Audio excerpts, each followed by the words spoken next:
Bonsoir, je suis Hervé Collimbert, le nouveau directeur du département des sciences et techniques de la BNF. Je salue mon prédécesseur qui est dans l'assistance, que vous connaissez probablement.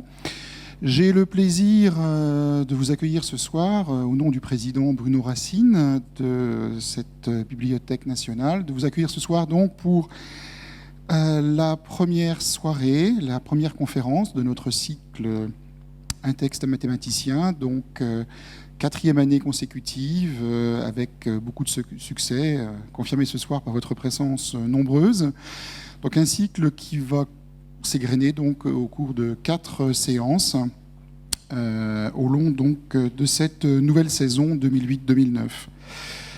Alors, je donc vous rappelle que cette soirée est organisée par la Société mathématique de France en collaboration avec Animat, France Culture et Tangente.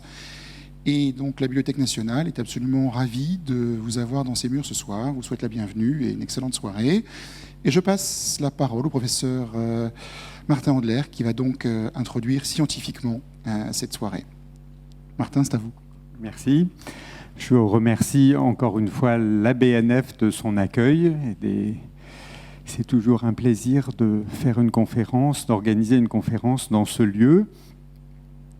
Une des raisons pour lesquelles nous organisons des conférences, une raison pour laquelle les mathématiciens veulent qu'on parle des mathématiques, c'est pour susciter des vocations, pour que, notamment vis-à-vis des jeunes, et nous sommes comblés ce soir, puisqu'il y a ici des lycéens de 4 lycées de la région parisienne, le lycée Buffon à Paris, le lycée Jacquard à Paris, le lycée Évariste Galois à Sartrouville et le lycée Louis de Broglie à Marly-le-Roi.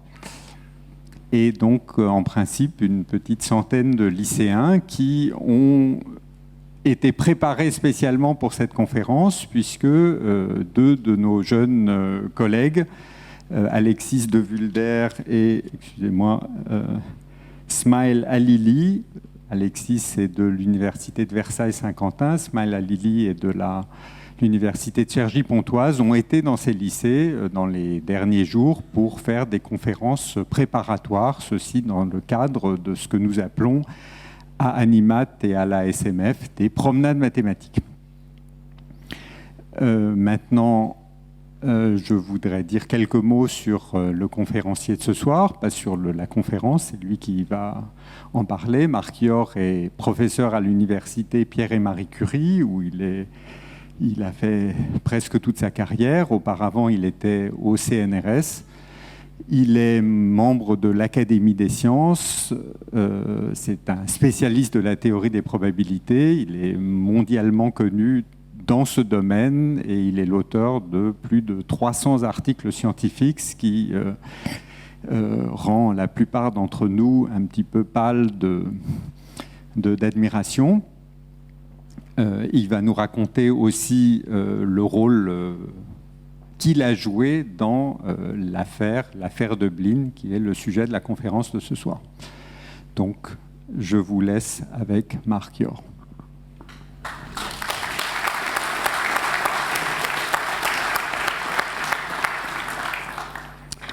Bien, merci Martin, merci à vous tous d'être venus. J'espère que vous n'allez pas être déçus par l'histoire que je vais vous raconter.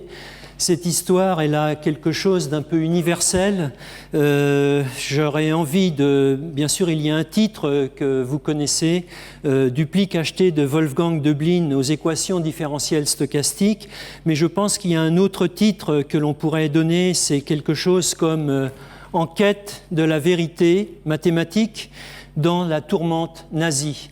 Et c'est peut-être ces mots qui, juxtaposés, ces thèmes, font que depuis l'année 2000, l'année à laquelle le pli a été publié par les comptes rendus, en fait, l'intérêt pour cette histoire ne s'est jamais démenti. Et ce soir en est encore une preuve particulière. Ceci dit, je ne serais pas là et vous ne seriez pas là s'il n'y avait pas eu une personne qui est Bernard Bru. Bernard Bru est vraiment un historien des probabilités. Moi, je ne suis pas du tout historien ni des probabilités ni d'autre chose. Je fais des probas, mais Bernard savait qu'il y avait un pli cacheté qui dormait à l'Académie depuis longtemps et il était à l'affût de la libération, si j'ose dire, enfin en tout cas de la divulgation de ce prix. Donc il a joué un rôle de Sherlock Holmes, de personnes extrêmement intéressées par la publication de ce pli. Mais ça, je vais vous en parler abondamment pendant toute cette séance. Bernard est empêché, il ne peut pas se déplacer pour des raisons familiales très très cruciales et très très dures. Mais je voudrais que cet exposé soit un hommage à Bernard. Voilà. Qui est Wolfgang Döblin ?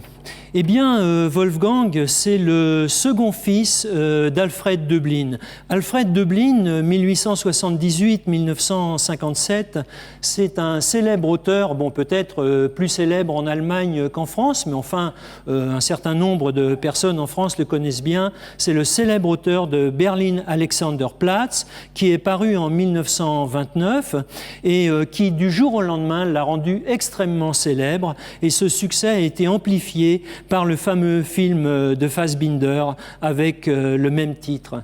Alfred Döblin est un opposant de gauche de la première heure au nazisme. Sa femme est Erna Reiss, qui se suicide en 1957, et ils ont 4 enfants. 4 enfants qui sont Peter, né en 1912, Wolfgang, le second fils, donc né en 1915, Klaus, né en 1917, qui vivra en France la plupart du temps et qui s'appellera Claude, et Stéphane, 1926, le dernier, qui pendant, disons, l'exil en Amérique prendra le nom de Steve et qui est le dernier encore en vie des quatre fils. S'il vous plaît, la page 2' avec Wolfgang et Erna et Alfred.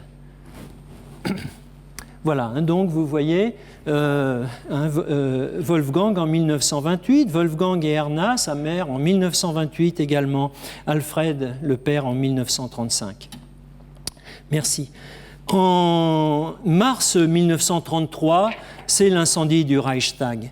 Et ceci provoque immédiatement, pour des raisons assez évidentes, l'exil de la famille Döblin, tout d'abord à Zurich, puis dans la région parisienne, à Maison Lafitte, puis ensuite Square Delormel dans le 14e. Toutefois, Wolfgang reste pendant quelque temps encore à Berlin parce qu'il doit terminer ses études secondaires. Mais à la rentrée universitaire, en automne 1933, Wolfgang s'inscrit en licence de mathématiques à la Sorbonne. À la fin de l'année 1935, Wolfgang entreprend des recherches sur la théorie des chaînes de Markov sous la direction de Maurice Fréchet, c'est-à-dire qu'il commence la préparation de sa thèse. En 1936, toute la famille obtient la nationalité française, et donc Wolfgang en particulier. En mars 1938, Wolfgang soutient sa thèse et est incorporé, donc il était sursitaire, il est incorporé le 3 novembre 1938 au 91e régiment d'infanterie à Givet, dans les Ardennes. S'il vous plaît, la page 3', Wolfgang dans les années 30 et Vincent Daublin en automne 39. Petite erreur, merci. Voilà. Donc Wolfgang à l'armée devient Vincent Daublin, hein, pour des raisons là encore que vous imaginez très facilement. Merci bien. Donc, comme je disais, Wolfgang était sursitaire et doit effectuer 2 ans de service militaire. Il semble avoir refusé d'entrer dans un peloton d'officiers de réserve. Ça, c'est ces idées de gauche, voire d'extrême gauche, dans le fond, qui le poussent un petit peu comme les étudiants après mai 68 ne voulaient aucun honneur, etc., etc. Donc, il est très très moderne de ce point de vue-là. Que fait Wolfgang entre mars et novembre 38 ? Pendant les 3 mois qui suivent la soutenance de sa thèse, eh bien, il n'a pas encore terminé, il n'a pas encore obtenu sa licence complète et il doit passer l'examen de physique générale qui lui manque pour terminer sa licence d'enseignement des maths. Bon, ça le fait un petit peu râler, il ne fait pas de recherche personnelle pendant ce temps-là. Pendant l'été 1938, il marche beaucoup dans les Alpes, dans le Jura. C'est un nagiste, c'est-à-dire il fréquente les auberges de jeunesse. Il vit très très simplement, comme vous pouvez vous en douter. En octobre 1938, Wolfgang est en possession des principaux résultats sur l'équation de Kolmogorov. On n'a pas encore parlé de l'équation de Kolmogorov, mais ceci est le sujet central, le sujet mathématique central de cet exposé. Donc, merci pour la page 4'. Donc, c'est la corvée de patates à Givet en 1939. Voilà, donc la bande de copains en d'autres temps. Alors, merci bien. Donc, maintenant, la genèse du pli cacheté. Donc, je n'ai pas encore parlé de ce qu'est un pli cacheté, etc., mais nous allons y venir. Wolfgang travaille dans la préparation de sa thèse à l'Institut Henri Poincaré et entre 1936 et 1938, il fréquente beaucoup, enfin on peut le penser, c'est pas très très facile de savoir exactement à quelle fréquence, mais Jean Ville, qui est l'inventeur de la notion de martingale. Il fréquente également Paul Lévy, le plus célèbre probabiliste français du XXe siècle, spécialiste de l'étude du mouvement brownien et des processus à accroissement indépendant, maintenant appelés processus de Lévy. Et bien sûr également Maurice Fréchet, son directeur de thèse. Il continue de réfléchir et travailler à l'équation de Kolmogorov pendant toute son incorporation entre novembre 1938 et la mi-février 1940, date à laquelle il envoie le cahier, bon j'ai mis d'exercice, c'est pas très correct, le cahier d'écolier, je devrais écrire et dire, qui deviendra le pli cacheté numéro 11668 à l'Académie des sciences. Là je n'ai pas de page. S'il vous plaît, le cahier, donc c'est la page 5'. Donc voilà, ça c'est donc la page de couverture du cahier qu'il est certainement allé acheter à l'épicerie du coin pour y écrire ses résultats sur l'équation de Kolmogorov. Et puis arrive juin 1940. Et le régiment de Vincent est encerclé. Et ce n'est pas du tout quelque chose d'isolé. Toute l'armée française, d'une certaine manière, est prise dans un gigantesque étau de l'armée allemande et des prisonniers par milliers, par centaines de milliers qui vont la plupart du temps marcher dans des colonnes gigantesques vers l'Allemagne, vers l'Est, vers le Grand Est. En ce qui concerne Vincent, donc le 21 juin 1940, l'armée allemande encercle Ousras, donc le village où se trouve Vincent. Son régiment est déjà complètement éclaté. Vincent brûle ses derniers papiers dans un four, dans une ferme, et se suicide par balle dans une grange attenante. Il avait dit dans les mois qui précédaient « Je suis de ceux qui savent mourir pour leurs idées et je peux donc défendre ces idées parce que je saurais mourir pour elles. » Eh bien, effectivement, il a mis cette phrase à exécution. Donc, merci de montrer la grange de Ousseras, s'il vous plaît. Voilà, donc la grange et la ferme. Merci bien. Alors maintenant, j'ai mentionné le terme de pli cacheté plusieurs fois. Bon, et vous vous demandez très certainement qu'est-ce que c'est que cette chose. Alors, l'Académie des sciences de Paris accepte de recevoir des documents fermés, qu'on appelle pli cachetés, qui peuvent être envoyés par toute personne qui veut prendre date concernant une découverte scientifique. Et ceci a commencé avec les frères Bernoulli, l'un voulant damer le pion à l'autre. L'auteur peut reprendre le pli cacheté à n'importe quel moment. Si l'auteur meurt, la famille peut demander l'ouverture du pli cacheté par l'Académie, mais ne peut pas demander de récupérer le pli. C'est-à-dire qu'une fois que le pli est à l'Académie, il est propriété de l'Académie, sauf si l'auteur vient le chercher, vient le reprendre. Mais dans tous les cas, l'Académie a le droit d'ouvrir le pli cacheté 100 ans après son dépôt. Alors vous pouvez penser que tout ceci, c'est un peu absurde. Qu'est-ce que c'est que cette histoire? Bien, moi, j'ai pas mal réfléchi à ça. Effectivement, au début, je pensais comme cela. Et puis, même le terme d'archive, si vous voulez. Maintenant, on a les archives ouvertes, etc. Et on appelle ça en anglais aussi souvent repository. Donc, on envoie son papier avant qu'il soit publié dans des archives où, il peut être en fait lu par beaucoup de personnes. Ça, c'est assez différent de la situation à l'Académie. Mais dans le fond, est-ce que cette histoire de pli cacheté, ça n'est pas les archives d'aujourd'hui avec pas mal d'avance? Ceci dit, il ne faut pas se leurrer, c'est assez ridicule comme affaire. Vous vous doutez bien que même si vous avez fait une trouvaille extraordinaire, 100 ans plus tard, il y a quand même un petit peu de chance que quelques autres personnes vous aient un petit peu dépassé. Mais ceci dit, justement en période de guerre, dans des périodes où on se demande bien où les choses vont passer, et puis soi-même si on ne va pas passer de l'autre côté, eh bien c'est peut-être un très bon endroit. Et en fait, c'est cela qui s'est passé, et ça ôte un peu le ridicule de la situation. L'histoire des 100 ans, c'est pour éviter les plaintes juridiques, etc., etc. Il peut toujours y avoir des membres de la famille qui vont râler. Et j'ai demandé que ça soit 80 ans. On m'a dit c'est pas possible. Il peut encore y avoir des plaintes après 80 ans. Bon, donc vous voyez, l'Académie c'est une vieille dame, très très digne et tout. Mais voilà. Alors, si vous pouviez montrer donc pour la page 6', le registre des plis cachetés et puis la salle des archives.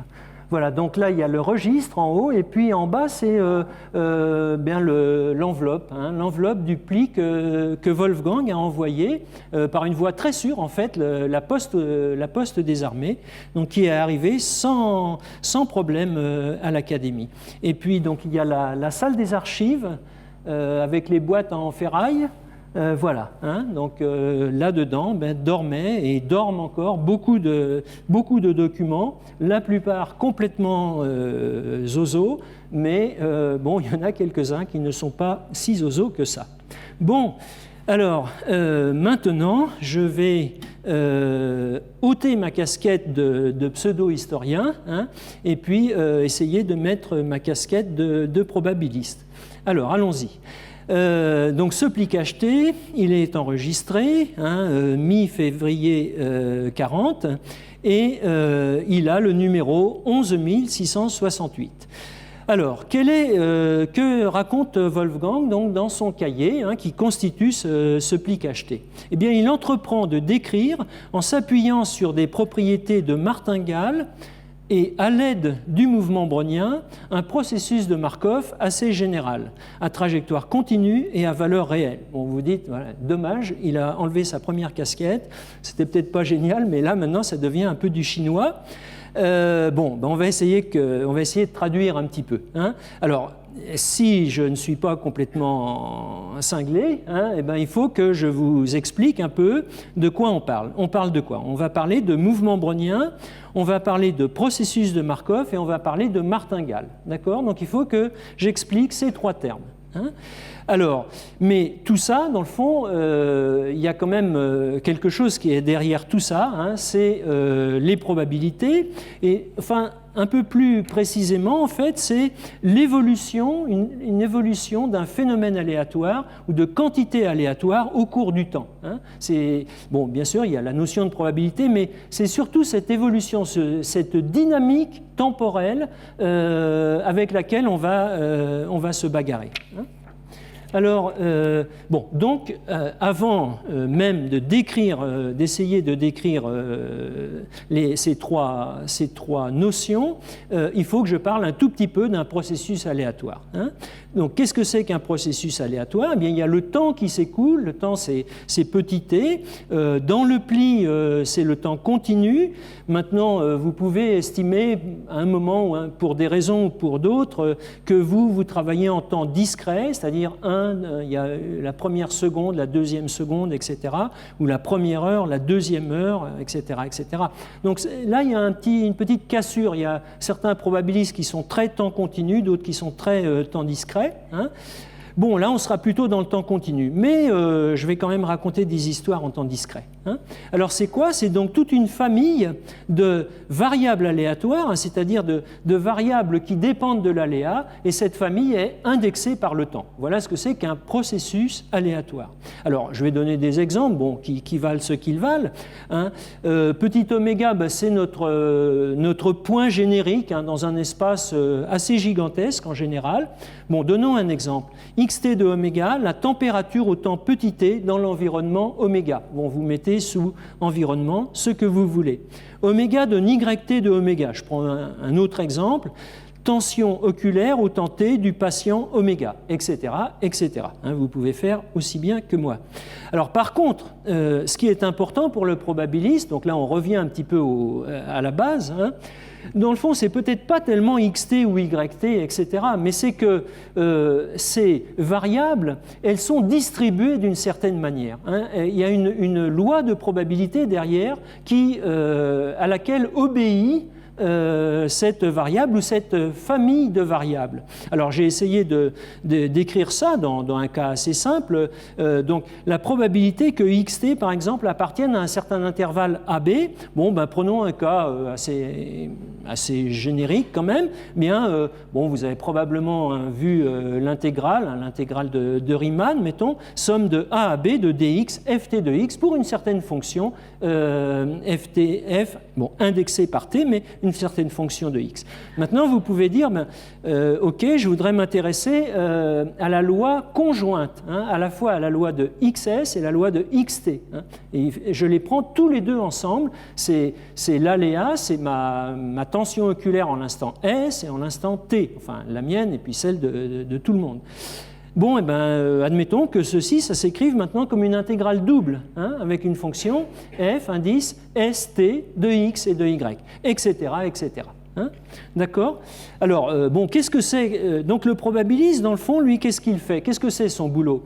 C'est de dire, je prends, il ne discute pas trop sur le modèle qu'il prend, hein, ça lui est donné, ça lui tombe un petit peu du ciel d'une manière ou d'une autre, mais une fois que ce modèle est là, mais il va essayer de comprendre comment ce processus xt va se comporter. Est-ce qu'il va tendre vers l'infini quand t tend vers l'infini? Est-ce qu'il va gigoter dans tous les sens, etc., etc. Hein? Et ça viendra du choix de la donnée de ces fonctions ft, fst, fs1, s2, sk, etc., etc. Hein? Donc, selon la probabilité qui régit le phénomène aléatoire, eh bien, il se passe des choses différentes, en moyenne. Hein? Bon, c'est une première approximation. Alors, maintenant, j'en viens à mes 3 points. Donc, je vous rappelle, il s'agit de vous donner une idée de mouvement brownien, de processus de Markov et de martingale. Et puis ensuite, on va rentrer dans le pli. Alors, comment est-ce qu'on va essayer d'aborder le mouvement brownien? Il y a 36 façons. On va partir d'une suite de jeux de pile ou face. Hein. Donc, je lance ma pièce. Une fois, bon, elle tombe sur pile ou sur face, et je compte plus 1 ou moins 1. avec probabilité 1,5. Ceci se passe avec proba 1,5. Hein. Bon, même si on n'a jamais fait de proba, ça semble à peu près raisonnable de dire des choses comme ça. Deuxième fois, je recommence. Hein, mais mon bras, ma personne ou le copain a oublié ce que j'ai fait. Hein, ça n'a rien à voir avec ce que je viens de faire. Donc on recommence. Donc il y a quelque chose d'indépendant qui se passe encore. Ce jeu de ma nouvelle pièce, c'est peut-être l'ancienne, mais ça ne fait rien. C'est un nouveau jeu. Plus 1, moins 1, pile ou face. X3, plus 1, moins 1, pile ou face, mais indépendant maintenant de ce que j'ai fait les 2 premières fois, et puis etc. etc.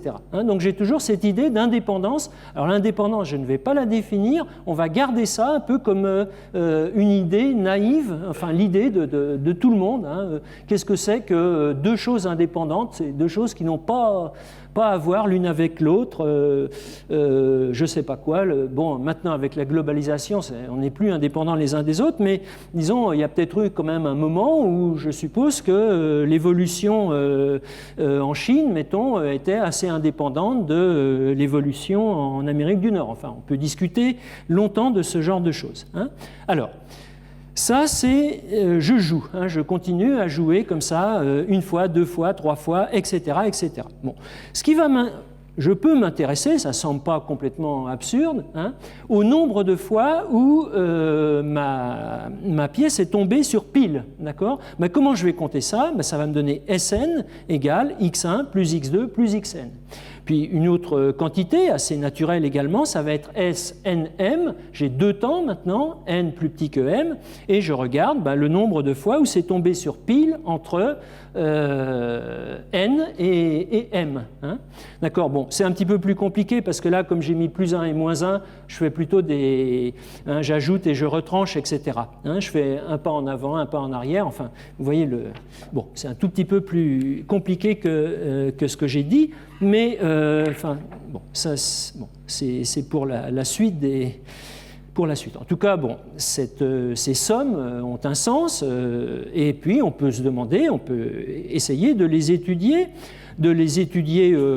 asymptotiquement, par exemple. Hein. Alors, n'allons pas trop vite.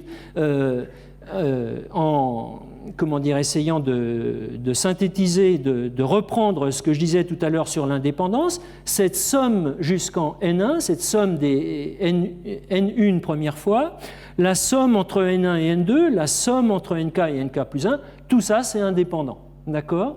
Donc de l'indépendance, on en a tant qu'on veut. Hein. Et puis d'autre part, il y a une autre chose aussi, tout à fait triviale également, SNM, même sans savoir trop ce que veut dire cette phrase, mais est distribué à même loi que S m-n, parce que ça correspond à quoi? Ça correspond à m-n lancé de ma petite pièce.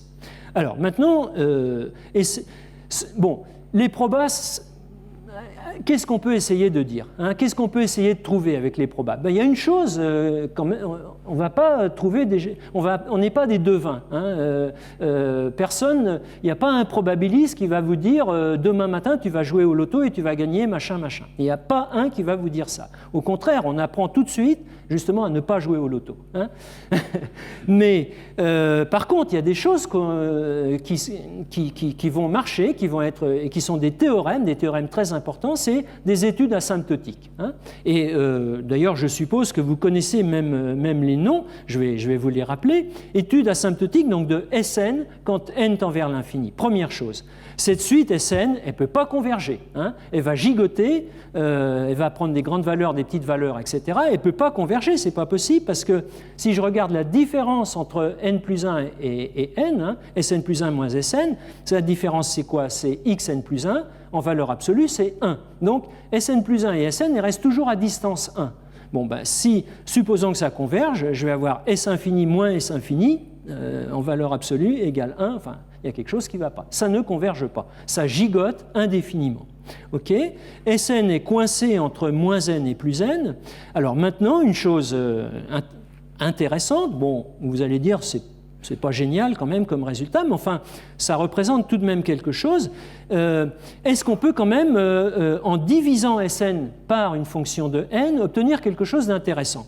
Alors, ben, je vous donne un résultat qui est vrai, qui est rigoureux, c'est que si je divise par n, ça va tendre vers 0, hein, quand n tend vers l'infini. Alors, en toute rigueur, il faut dire presque sûrement. Hein, mais, bon, ok, mais ça c'est quoi? C'est une version, hein, de ce que l'on appelle la loi des grands nombres. Alors, maintenant, vous dites, bon, c'est quand même un peu pauvre. Qu'est-ce qu'il a fait? Il a pris ce Sn qui gigotait, il l'a divisé par n, il a trouvé que ça tend vers 0. Bon, c'est pas très excitant. Alors on se dit, bon, on y allait trop fort. Hein, on y allait trop fort, on va diviser par quelque chose de moins fort. Qu'est-ce qu'on peut prendre comme moins fort? Ben, n puissance alpha, mettons, avec alpha plus petit que 1. Alors en fait, là on tombe sur un autre théorème, et là il y a vraiment à réfléchir et à bien voir les choses, hein. On divise par racine de n.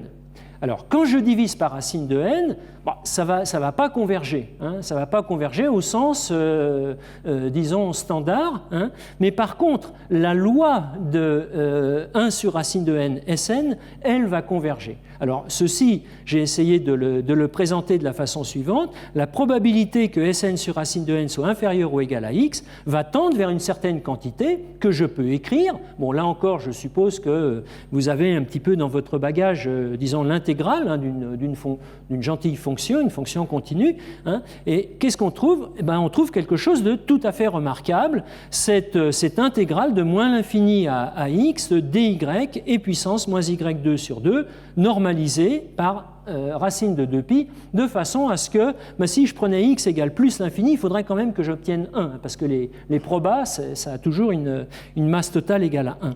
Alors, qu'est-ce que c'est que cette probabilité de g pour gaussienne, hein, inférieure ou égale à x? Eh ben, j'ai tracé cette courbe en cloche, là, donc c'est mon 1 sur racine de 2pi et puissance moins y2 sur 2, et puis je vais jusqu'en x, hein, je hachure, je regarde l'air ainsi obtenu, ça c'est cette probabilité. Hein. Donc voilà un résultat. Alors là, on ne peut pas dire que c'est trivial. Non seulement on ne peut pas dire que c'est trivial, mais il y a même pas mal de mathématiciens, d'analystes tout à fait honorables et tout ce qu'on veut, hein, qui ont du mal avec la convergence en loi. Hein. Donc ça, c'est pas encore une fois, c'est pas la convergence de monsieur ou madame tout le monde, hein, c'est ce qu'on appelle la convergence en loi. Hein, c'est-à-dire que c'est la loi de 1 sur racine de n Sn qui converge vers la loi de G. G, elle est nulle part, hein, elle est complètement éthérée. Hein, et ça s'appelle le théorème central limite. Alors je l'ai écrit, je ne pense pas faire de faute en écrivant comme ça, mais on ne sait pas si c'est la limite qui est centrale ou le théorème qui est central dans la théorie des probas, etc. etc. Hein. Alors donc il y a ces deux théorèmes qui viennent dans ce cadre très très simple quand même. Alors on écrit 1 sur racine de n Sn converge en loi quand n tend vers l'infini vers G. Okay, donc ça veut dire ce que j'ai essayé de vous montrer précédemment. Alors maintenant, qu'est-ce qui se passerait si j'allais jusqu'en 2n et je divise par racine de n? Eh bien, qu'est-ce que je fais? J'écris que S2n, c'est Sn plus Sn 2n. OK, hein, bon, complètement trivial. Et à cause de cette indépendance, qu'est-ce que j'obtiens? J'obtiens une convergence en loi vers G plus G tilde, hein, la somme de deux gaussiennes indépendantes. C'est encore une gaussienne, bon, densité un petit peu différente de celle de tout à l'heure, mais bon, on ne va pas trop discuter là-dessus pour l'instant. Je fais ça jusqu'en 3n. Alors je recommence Sn plus Sn 2n plus S 2n 3n et j'obtiens, pour la même raison, convergence en loi vers G plus G tilde plus G double tilde, etc. etc. Hein? Alors maintenant, qu'est-ce qu'on fait? On dit, bon, ça c'est bien gentil, il pourrait nous faire ça avec, à la place de 3, il va mettre 36, etc. etc.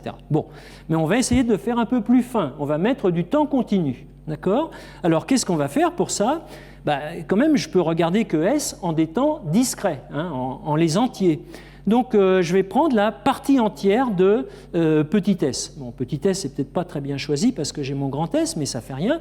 Alors, la partie entière de 2,3, hein, c'est 2, d'accord? De 3,5, c'est 3, etc., etc. D'accord? Donc, 1 sur AC. Alors, qu'est-ce qu'on montre de cette façon à peu près, hein, de la même façon que ce que j'ai raconté précédemment, en étant un petit peu plus soigneux, parce que là, on va essayer de prendre tous les temps à la fois. Hein. 1 sur racine de n, S partie entière de NT. Alors là, en tant que famille de variables dépendantes de T, en tant que processus en T, converge en loi vers un certain objet, un certain processus, là encore, que l'on appelle le mouvement brownien standard. D'accord ? Alors, donc voilà, si vous voulez, par le biais d'une convergence en loi, introduit le mouvement brownien. Alors, il faut que je dise un petit peu plus quand même. Donc, quelle va être sa tête, ou plutôt, alors c'est toujours pareil, sa tête ça veut rien dire, mais quelle va être la tête des lois des variables BT1, BT2 moins BT1, etc. etc. Ben, pour la même raison que tout à l'heure, lorsque je prends des accroissements, ils sont indépendants, d'accord ? Et quand j'ai BT moins BS, avec S plus petit que T, on va dire que c'est la somme de T moins S variable G indépendante, d'accord ? Mes histoires de tilde et double tilde et tout ce que vous voulez. Et alors comment ça se traduit ? Eh bien, la probabilité que BT moins BS soit plus petit que X, ben, c'est la même courbe en cloche que tout à l'heure, mais sauf qu'il y a maintenant ce paramètre T moins S qui vient jouer à l'intérieur de l'intégrale et à l'extérieur. Ce terme mouvement brownien, vous l'avez, même si vous n'êtes pas du tout matheux, vous l'avez peut-être entendu à la radio, dans la rue, en verlan, on ne dit pas vraiment le mouvement brownien, mais c'est l'agitation incessante, chaotique, etc. Ça doit être André Breton, le point du jour, mais il parle de brownien, etc., etc. Bon, il y a tout un tas de trucs. Alors pourquoi brownien ? Robert Brown, c'est lui qui commence à voir au microscope en 1827 l'agitation incessante justement de grains de pollen, etc. Bachelier en 1900 modélise l'évolution des cours en bourse par le mouvement brownien. Einstein en 1905, lui, va calculer le nombre d'Avogadro à l'aide du mouvement brownien. Il y a une histoire qui est absolument magnifique sur le mouvement brownien. C'est pas vraiment mon sujet. Bon, pas de chance, peut-être une autre fois, si j'ai pas fait une conférence trop déplorable. Mais il faut se raccrocher au pli. Deuxième point, processus de Markov. Qu'est-ce que c'est qu'un processus de Markov ? Alors, j'ai réussi à l'expliquer aux journalistes de M6, donc je dois être capable de vous l'expliquer. Alors, qu'est-ce qu'on fait ? On regarde l'évolution de cette trajectoire aléatoire de mon XT là, ok ? Il revenait d'une balade dans un monastère tibétain. Donc ils n'étaient pas vraiment markoviens, mais ils s'y sont mis. À la fin de la soirée, on y était. Alors, on regarde entre S, ou plutôt à partir de l'instant S, et on continue la balade. D'accord ? Alors, qu'est-ce que c'est que dire que cette balade est markovienne ? Eh bien, elle est markovienne si, lorsque je suppose le passé connu jusqu'en l'instant S, eh bien, ma balade, elle ne va dépendre que de la position où je suis, la position XS, où je suis en l'instant S. Alors, autrement dit, donc j'ai fait ce petit dessin rikiki là, où vous voyez à peu près la même courbe. On a remis les pendules à l'heure, S égale 0 maintenant, et puis on se balade. On est parti de XS et on se balade comme ça. D'accord ? Alors, les exemples de ça. Alors, on peut discuter sans arrêt, critiquer tout ce qu'on veut, etc. La santé, la fortune, les facultés intellectuelles, etc., etc. Alors, ça, c'est une hypothèse. C'est une hypothèse. Je vais dire que, grosso modo, concernant la santé, à partir du moment où je vous vois, vous avez un certain état de santé, je peux, prédire globalement, c'est pas pour vous personnellement, mais prédire globalement ce qui va se passer dans les 40 prochaines années. D'accord ? Et je n'ai pas besoin de savoir comment vous êtes parvenu à cet état de délabrement absolument lamentable. D'accord ? Bon, alors, ça c'est une chose. Et encore une fois, on peut dire, il a complètement tort, il faut au contraire, j'aimerais bien savoir ce qu'il a fait l'année précédente, etc., etc. Bon. Alors, ça, c'est une chose. Mais restons là-dedans, faisons l'hypothèse markovienne, d'accord ? C'est déjà assez compliqué. Alors maintenant, quel est le problème ? Le problème posé par Kolmogorov, c'était de décrire tous ces processus de Markov, ou en tout cas d'en donner une bonne palanquée, d'accord ? Alors, il n'y a pas qu'un processus de Markov, et j'ai envie de dire que à chaque processus de Markov, il y a un mécanisme qui lui est attaché. D'accord ? C'est-à-dire que, vous voyez, je vous ai décrit cette histoire de mémoire oubliée, hein, il n'y a que le présent qui compte. Ça, c'est une chose. Mais une fois que j'ai dit ça, je n'ai pas trop dit d'autre chose. L'évolution de la santé va certainement être différente de l'évolution de la fortune, ou de, etc. etc. Hein. Là, on va dire, non seulement c'est un Markov, mais c'est un Markov de tel et tel type. Alors, est-ce qu'on peut préciser un petit peu ce genre de choses, hein ?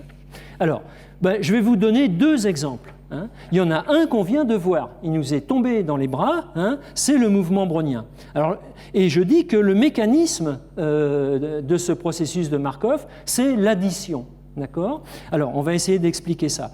S plus petit que T, j'écris BT comme BS plus BT moins BS. Et je vous ai dit que BT moins BS est indépendant de tout le passé jusqu'en l'instant S. Y compris donc BS. Alors maintenant, donc quand je regarde BS plus H, H positif, hein, donc mon petit dessin là à partir de l'instant S, je remets les pendules à l'heure et à cause de cette indépendance, etc., qu'est-ce que je trouve ? Je trouve que la loi de ce déplacement, de cette particule au cours du temps, hein, eh bien, elle va être obtenue en prenant petit x étant mon BS, là, plus la loi de la particule lorsque je pars de 0. Hein, c'est ça que je veux dire par le mécanisme de l'addition. D'accord ? Alors, autre mécanisme, bon, vous y avez pensé, hein, ok, mécanisme de la multiplication. D'accord ? Alors là, qu'est-ce qu'on va faire ? Au lieu de prendre le brownien, on va prendre l'exponentielle du brownien, d'accord ? Ou 2 puissance bt. Hein ? Et on fait la même chose, on écrit que 2 puissance bt, c'est 2 puissance bs, 2 puissance bt moins bs. C'est un Markov pour la même raison, d'accord, hein, j'ai mon exp, j'ai aussi mon log, hein, d'accord, donc je passe de l'un à l'autre. Ok ? Bon, et c'est un mécanisme différent, mécanisme de la multiplication. Le modèle 1, il est utilisé par Bachelier, par exemple pour les cours boursiers en 1900. Le modèle 2, il est utilisé par Samuelson pour les cours boursiers en 1965. Samuelson disant ouais, c'est pas très normal quand même que on se permette des valeurs négatives, etc., etc. Bon, enfin laissons ça de côté. Alors maintenant rentrons un petit peu dans le cœur du sujet. Hein, Wolfgang entre 36 et 40. Kiyoshi Ito à Kyoto, lui entre 42 et 50, cherche à utiliser le mouvement brownien pour construire autant de processus de Markov à trajectoire continue que possible. C'est-à-dire que pour eux, le mouvement brownien, ça va être la brique de base, hein, ça va être l'objet de base pour construire des Markov. D'accord ? Moi, je ne vais pas rentrer dans est-ce que j'ai construit tous les Markov, etc. Je ne peux pas faire ça. Mais et dans le pli, hein, eh bien, il y a cette recherche-là. Alors, j'ai quand même, avant de rentrer là-dedans, il y a encore la notion de martingale. Hein. Martingale, c'est quoi ? C'est la modélisation des gains d'un joueur au cours du temps dans un jeu équitable. Hein, d'accord ? Vous n'avez pas de truands dans les coins, vous n'avez pas les gens du loto, etc., etc. Mais vous n'avez pas non plus le vieux forain qui, lui, a une vieille roue de fortune. Et je sais très bien, le pauvre malheureux, que ça ne va jamais s'arrêter sur le rouge, le noir et le violet. Donc, à tous les coups, je vais plutôt avoir tendance à gagner. Hein. Bon, il le sait bien, mais il s'en fout, puis il est sympa. Hein. Alors, quelques exemples de martingale. Sn, hein, notre Sn de tout à l'heure, cherchons-en une autre, Sn carré moins n. Cherchons-en une troisième, un petit peu plus sophistiquée, et puis hein, votre cher professeur de terminale, il va vous démontrer que c'est bien vrai, hein, exponentielle de lambda Sn sur ch lambda à la puissance n. Ça fera définir la fonction ch.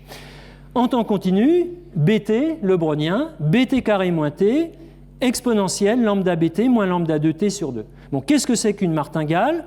Mt, la valeur en l'instant t, sachant le passé, a pour espérance ms. Il y a une espérance constante, hein, au cours du temps. Là, on ne parle plus de loi conditionnelle, d'oubli du passé, etc. C'est beaucoup plus faible, en fait. C'est une notion très soft, hein, très soft, mais et qui est quand même extrêmement efficace. Hein. Et souvent, le probabiliste, il se transforme en chercheur de martingale pour résoudre pas mal de ces problèmes. Alors, avant de venir à Wolfgang, passons un petit peu par le Japon, passons un petit peu par Kyoto, où Ito travaille 42, 43, etc. Ça ne doit pas être drôle non plus pour lui, hein, mais enfin, il y arrive quand même. Et lui, il va partir de l'idée suivante. Je vous ai donné 2 Markov, mais il y en a un autre que j'aurais dû vous donner, qui est encore bien plus bébête que le mouvement brownien, c'est le temps lui-même. Hein. Le temps lui-même, quand j'ai écrit tout à l'heure BT égale BS plus BT moins BS, je pourrais écrire aussi bien, c'est encore plus bête, T égale S plus T moins S. Bah là, j'ai un magnifique Markov. Simplement, il est un petit peu trop déterministe. D'accord ? Il n'y a pas d'aléatoire dans cette affaire. Mais Ito, ça le fait réfléchir. Hein, ça le fait beaucoup réfléchir et il dit voilà. J'essaye d'imaginer, hein, c'est pas évident. Il doit se dire quelque chose comme ça. Si j'ai une solution d'équation différentielle, donc petit y de t égale y de 0 plus, etc. Hein, et je fais mon décalage dans le temps. Je ramène les pendules à 0, l'heure à 0 à partir de l'instant S. Et je regarde mon équation. Bon, ben, je fais mon petit bidouillage. Hein, somme de 0 à S plus U, c'est somme de 0 à S plus somme de S à S plus U. C'est pas plus dur que ça. Et j'écris ça. Ben, vous voyez bien que la deuxième ligne, elle a un air de parenté assez grand avec la première. On a un petit peu changé la fonction b, ok, mais on n'a pas changé la fonction phi. Bon, ben ça c'est du Markov, hein, c'est du Markov. Bon, sauf que, encore une fois, il n'y a pas d'aléatoire. Ça, c'est embêtant. Alors Ito, lui, il travaille, et puis ben, il dit voilà, je vais définir quelque chose qui va ressembler à mon petit b de h dh.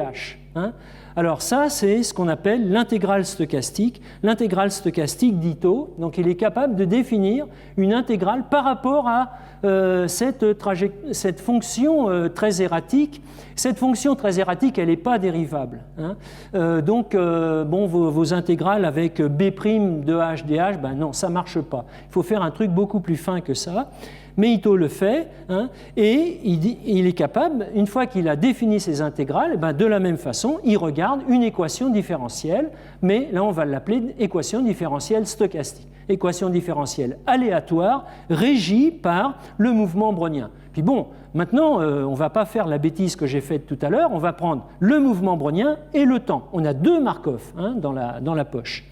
Donc on y va, on a 2 Markov dans la poche, le brownien et le temps, on a sigma qui est un coef qu'on va mettre devant le brownien, et on a petit a, qui est un terme de dérive qu'on va mettre devant le temps.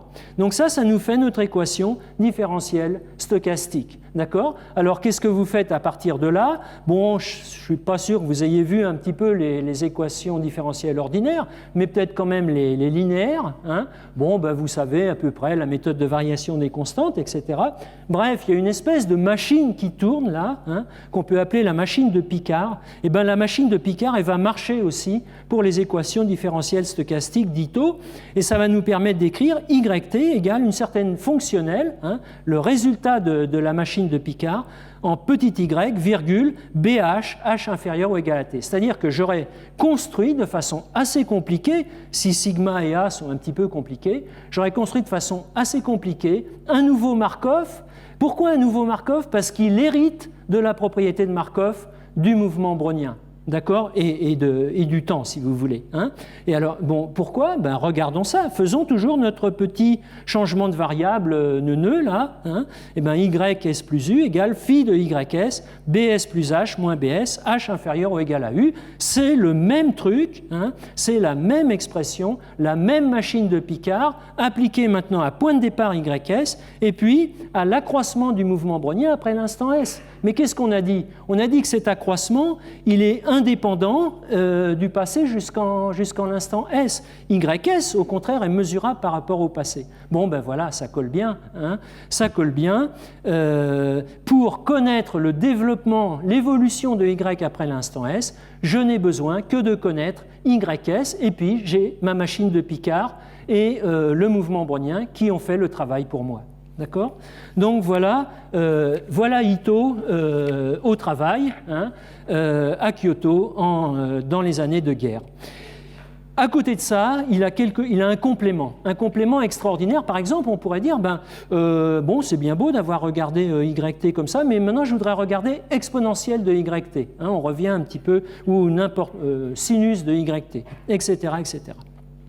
Alors il y a une formule qui s'appelle, que lui appelle formule de changement de variable, hein, les matheux ils n'aiment pas trop se mettre en avant en général, et que maintenant on appelle la formule d'Ito. La formule d'Ito, elle est tout aussi importante dans le calcul stochastique que le théorème fondamental du calcul intégral et différentiel ordinaire, qui est, un théorème que vous connaissez probablement, hein, une fonction est l'intégrale de sa dérivée.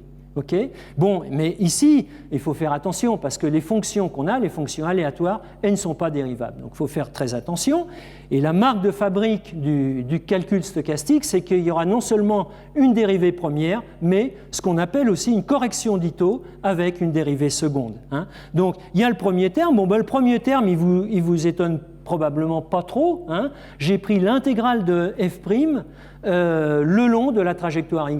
Ok, c'est bon, ça on peut à mon avis faire passer, hein, mais après il y a cette correction d'Ito, f seconde de yh dh, et puis le terme qui était devant dbh, sigma 2 de yh, et le 1,5 des probabilistes, hein, qui ne regardent pas le Laplacien, mais la moitié du Laplacien. Bon, enfin, ils sont un peu tordus, ces probabilistes. Alors, l'approche de Wolfgang. Qu'est-ce qu'il fait, Wolfgang, lui, dans le pli cacheté? Il prend un petit peu les choses à l'envers. Lui, il connaît bien les travaux de Kolmogorov, etc. Hein, et Kolmogorov regarde, lui, essaye de déterminer tous ces mécanismes, mais de façon analytique. Pourquoi?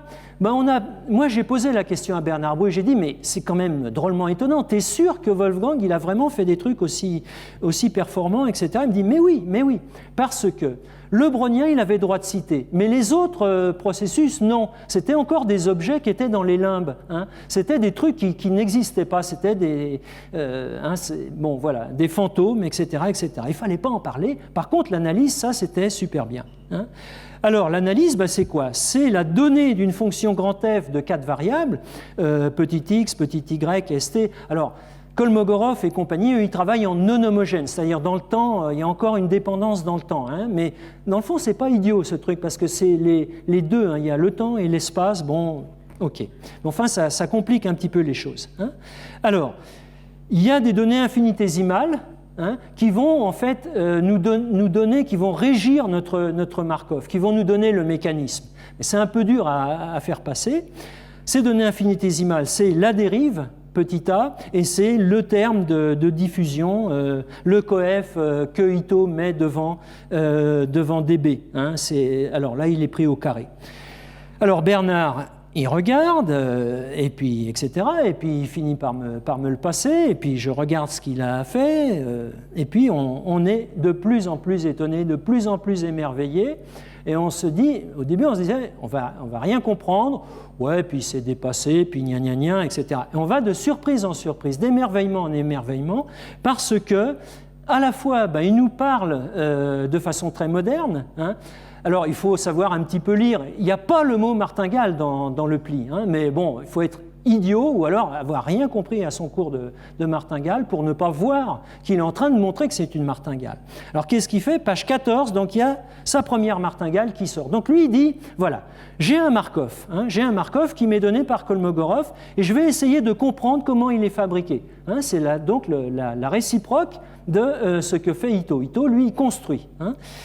Page 14, Wolfgang, il introduit xt et puis il retranche l'intégrale de la dérive. Okay, et page 18, eh bien, il montre en toute beauté, hein, que zt est une martingale. Okay, bon, là, on a été un petit peu assis. Et puis, ça continue. Il y a un mouvement brownien qui se ramène. Hein. Page 19, il introduit un changement de temps. Hein. Alors, changement de temps, c'est quoi? Vous avez vu des fonctions croissantes et puis les inverses. Hein, donc exponentielle, le log, etc. Hein, ça, on voit ça. Donc là, c'est encore la même chose, sauf que notre fonction croissante, c'est l'intégrale de sigma 2 dans le temps, enfin, de 0 à t. Alors, qu'est-ce qu'on fait? On prend ça en θ de taux, hein, tel que on a obtenu taux, hein, le premier instant où cette intégrale de sigma 2 machin soit égale à taux. Ça nous donne θ de taux, on appelle ça un changement de temps. Bon. Qu'est-ce qu'il montre? Il montre que z pris en θ de taux au carré, il retranche taux et il montre que c'est encore une martingale, deuxième martingale. Et là, il y a un théorème que moi j'attribue à Lévy, enfin que beaucoup de monde, en tant qu'étudiant, m'avait dit « t'appelleras ça le théorème de Lévy hein ». Et il montre que c'est un mouvement brownien pris en l'instant taux. Que là, voilà, z de θ de taux, c'est un brownien. Alors une fois qu'il a fait ça, on dévide, on reprend la pelote et on la dévide dans l'autre sens. Maintenant, on écrit x, en termes de bêta. Alors ça nous donne quoi? Xt égale petit x plus bêta, changé de temps avec le changement de temps de départ, l'intégrale, la somme de 0 à t, etc. Ça, c'est l'horloge écrite en fonction de x, plus somme de 0 à t de a de xu du. Mais vous voyez la différence quand même entre Wolfgang et Ito. C'est très très clair. Je veux dire, le terme de dérive intégrée, c'est le même, ok, mais il y a le terme de martingale qui est là au milieu. Eh bien, Ito, lui, il va l'obtenir, en fait, il va construire Ito, mais ça ne fait rien. Bon, prenons la situation dans laquelle se trouve Wolfgang, et puis il traduit, c'est Ito qui regarde, et puis il dit, ça c'est somme de 0 à t, sigma de xu et de u dBu. D'accord? Autrement dit, voilà les deux, l'un avec son intégrale stochastique et l'autre avec son brownien changé de temps. Voilà la différence, enfin une des différences entre les deux. Alors, ça continue, là on a failli tomber par terre, mais il y a une formule de changement de variable. Alors après, je m'en suis voulu, parce que ça a dégénéré cette affaire. J'ai dû dire à un moment ou à un autre, ça ressemble beaucoup à Ito, gna gna gna, et il y a des types qui se sont emparés du truc et ont dit « Ah Ito, Ito il est dépassé, etc. etc. » Mais non, c'est pas vrai. C'est quand même différent, parce que, encore une fois, Wolfgang, lui, il travaille par changement de temps. Wolfgang, il n'a pas d'intégrale stochastique. Okay? Donc, il va écrire sa formule de changement de variable avec un changement de temps. Donc, et puis lui, il est inhomogène. Bon, enfin, ça, c'est un petit détail. F de t et de xt, f de 0 et de x, plus un brownien changé de temps avec h bar t, notre nouvelle horloge, plus l'intégrale de a bar xu u du, notre nouvelle dérive. Qu'est-ce que c'est que sigma bar? Qu'est-ce que c'est que a bar? Eh bien là, ça colle bien avec Ito. C'est-à-dire qu'évidemment, il y a toujours cette correspondance entre les deux. C'est ce que j'ai essayé de décrire ici. Enfin, disons les termes correctement. Dans a bar, vous allez trouver en particulier le terme le plus excitant, le plus nouveau, disons, c'est 1/2 de f seconde x2 de x et de u, sigma 2 de x et de u, c'est-à-dire la correction d'Ito. Bon, et puis il y a le terme du premier ordre. Traduction Ito, Ito il dit « Je regarde ce brownien changer de temps, moi je sais l'écrire comme intégrale stochastique par rapport à dBu, et c'est f' de x, f' indice x, pardon, xu sigma de xu dBu. Donc voilà nos deux compères qui se parlent. Bon, c'est un petit peu dur pour les deux, mais bon. Ito est toujours en vie, il en bave, mais il est toujours en vie. Alors, comment le pli anticipe-t-il sur les résultats dans la littérature probabiliste? Par contre, tous les deux sont nés en 1915, ça c'est intéressant aussi. Alors, il y a deux choses. Il y a les martingales continues et mouvements browniens. Comme vous avez vu, il doit y avoir un rapport entre les deux. Et tout ça, ça attend quand même plus ou moins 25 ans après le travail de Wolfgang. Dubin-Schwarz, de façon très générale, montre que en 65, une martingale continue, c'est un mouvement brownien changé de temps. Bon, je ne vous explicite pas le changement de temps, mais enfin, il y en a un. Et puis évidemment, ce que regardait Wolfgang, c'était des cas particuliers de ça. Enfin, quand même, là, on est en 65. Guettour-Sharp, eux, ils regardent dans le cas complexe. On a une martingale à valeur complexe, donc une somme, disons, xt plus iyt avec x et y, deux martingales réelles. on suppose que mt et mt carré sont des martingales continues, et bien, qu'est-ce qui se passe? Mt, c'est un mouvement brownien complexe changé de temps avec un certain changement de temps. Knight, lui, part avec deux martingales continues orthogonales. Il montre que chacune est changée de temps d'un mouvement brownien, mais que les deux mouvements browniens sont indépendants. Ça, c'est en 71. Hein, ça fait 30 ans après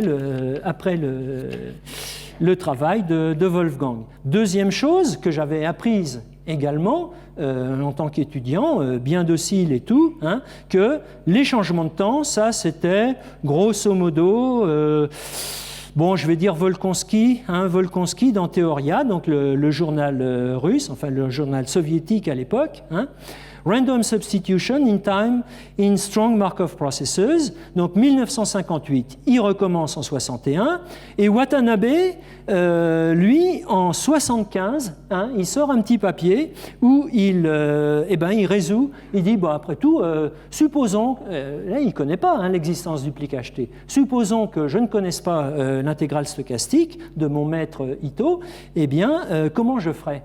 Eh bien, il refait un peu comme Wolfgang. Hein. Donc, un petit papier de 7 pages hein, en 75, où dans le fond, il reprend, il est sur le même chemin que Wolfgang 35 ans plus tard. Tout à fait intéressant. Alors, qu'est-ce qu'on a appris? Bon, on a appris que l'exposant, il est assez lamentable, mais à part ça, il y a un état de l'art qui se dégage hein, quand on regarde le pli. D'accord? État de l'art en ce qui concerne les connaissances pour les processus de Markov entre 38 et 40.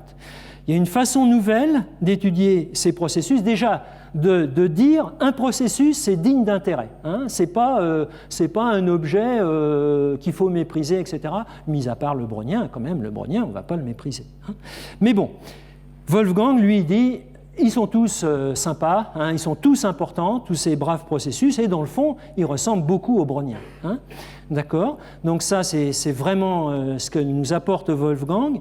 Les ressemblances et les différences avec le calcul d'Ito, hein, moi, ça me fait du mal quand même. Bon, je me dis toujours, espèce d'âne, si tu avais été un peu plus soigneux dans tes présentations, ben, les gens, ils n'auraient pas dit que Wolfgang dépasse Ito. Hein. Donc j'espère que vous repartez chez vous et vous dites à votre chère maman, hein, maman, non, c'est pas vrai, hein, c'est pas vrai. Wolfgang et Ito, c'est deux personnages très intéressants, mais très très différents. Les résultats du pli ont entre 20 ans et 30 ans d'avance sur les recherches probabilistes concernant les processus de Markov. Je crois vous l'avoir montré à l'aide des références que je vous ai montrées. Mais ce qui me paraît encore mieux que ça, mieux que tout ça, hein, c'est que derrière le pli, il y a un bonhomme. Il y a un bonhomme qui meurt à 25 ans, hein, qui dit « je m'en vais, je ne veux pas être dans les geôles nazies, etc. » C'est un hymne à la détermination, à la soif de connaissance, à la ténacité absolue dans des conditions très difficiles. Cette histoire de Wolfgang, elle mène l'histoire avec un grand H, les maths avec un grand M, la résistance avec un grand R. Paul Lévy, en 1955, a placé Wolfgang au même niveau que deux mathématiciens de génie, Abel et Évariste Galois, qui eux-mêmes sont aussi trop tôt disparus. Merci beaucoup.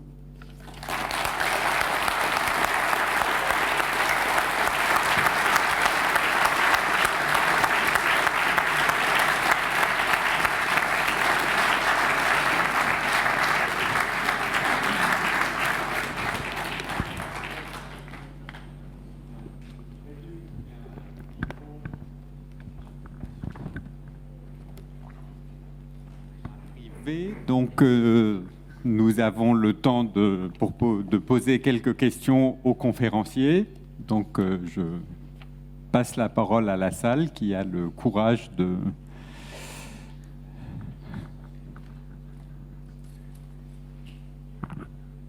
Pourquoi a-t-on pu ouvrir le pli 60 ans après, voilà, simplement? Ça, c'est une sacrée question. Hein, c'est une sacrée question. Alors, il ne faut pas être méchant. Hein. Il ne faut pas être méchant quand on... Bon, alors, la première chose, c'est que, à part Bernard Bru, il y avait très peu de gens qui connaissaient l'existence du pli. Hein.